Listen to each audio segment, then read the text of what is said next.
આજ તો આપણે બનાવશું કાઠિયાવાડી લસણની ચટણી. તો આપણે આવી જ ચટણી બનાવવાની છે. તો તમે અમારી ચેનલ ઉપર નવા આવ્યા હોય તો સબસ્ક્રાઈબર કરવાનું ના ભૂલતા.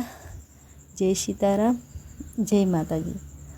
લસણની ચટણી છે ને તે ખાવામાં બહુ ટેસ્ટી અને બહુ સરસ લાગે છે. તો ચલો આપણે બનાવીએ લસણની ચટણી. તે માટે મેં એક વાટકી લસણ, મરચું, મીઠું અને હિંગ. હવે એક પારણી લઈ લઈશું. એમાં આપણે જે લસણ તૈયાર કર્યું હતું ફોલીને તે અંદર એડ કરી દઈશું. એમાં હવે થોડું મીઠું એડ કરી દઈશું. હવે આપણે પારણીની મદદથી ઝીણું ઝીણું ટીચી દઈશું.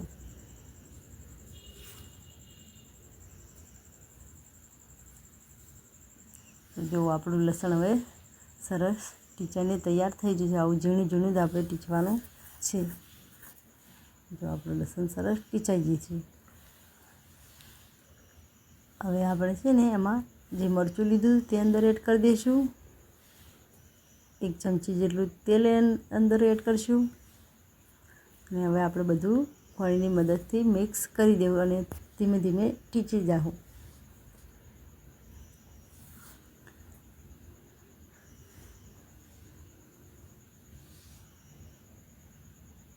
હવે આપણે મરચું છે ને બધું પાણીથી ચમચીની મદદથી વિખોટી દેવું. હવે આપણે જે મરચું હતું તે અંદર એક જે વાસણમાં આપણે બનાવવાનું છે તળવાનું તે વાસણમાં આપણે બધું મરચું લઈ લઈશું. આપણે બધું મરચું અંદર લઈ લીધું. હવે આપણે એમાં છે ને થોડી હિંગ નાખી દઈશું. હિંગને પણ આપણે સારી રીતે મિક્સ કરી દઈશું.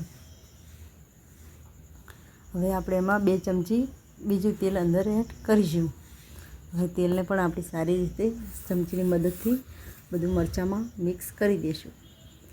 આપણે આવી રીતે મિક્સ કરી જઈશું. તો જો આપણું મરચું તેલમાં સારી રીતે મિક્સ થઈ ગયું છે.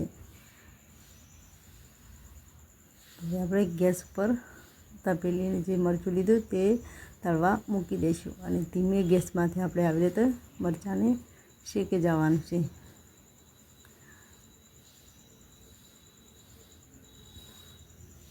તમારે છે ને લસણની ચટણી કોઈ બી રોટલી, ભાખરી, પરોઠા કોઈ બી સાથે ખાઈ શકાય છે. ખાવામાં બહુ ટેસ્ટી અને બહુ જ મજા આવે છે.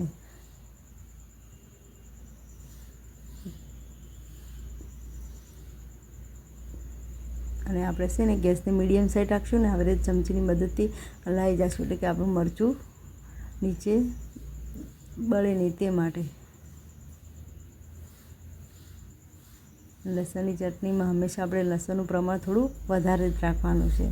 જેમ લસણનું પ્રમાણ વધારે છે એમ સારી રીતે ટેસ્ટ આવશે. અને લસણને છે ને આપણે લસણમાં પાણી કે છાશ કોઈ નાખવાનું નથી અને એમને એમ બનાવવાની છે એટલે કે આપણી ચટણી 5 દિવસ સુધી રહી શકે, બગડતી નથી. તો જો આપણી લસણની ચટણી સરસ રીતે તૈયાર થવા મળી છે. તો આપણે થોડું તેલ ઓછું હતું એટલે આપણે તેલ થોડું વધારે વેળવું હોય તો વેળી શકાય છે. તો જો આપણે તેલને થોડું વેળ્યું એટલે આપણી ચટણી સારી રીતે થવા મળી છે.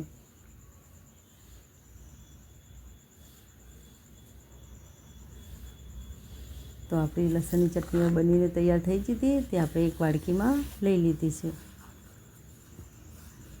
તો આપણી ચટણી સરસ એકદમ ટેસ્ટી તૈયાર થઈ ગઈ છે બનીને. તો તમે અમારી ચેનલ પર નવા આવ્યા હોય તો સબસ્ક્રાઈબર કરવાનું ના ભૂલતા.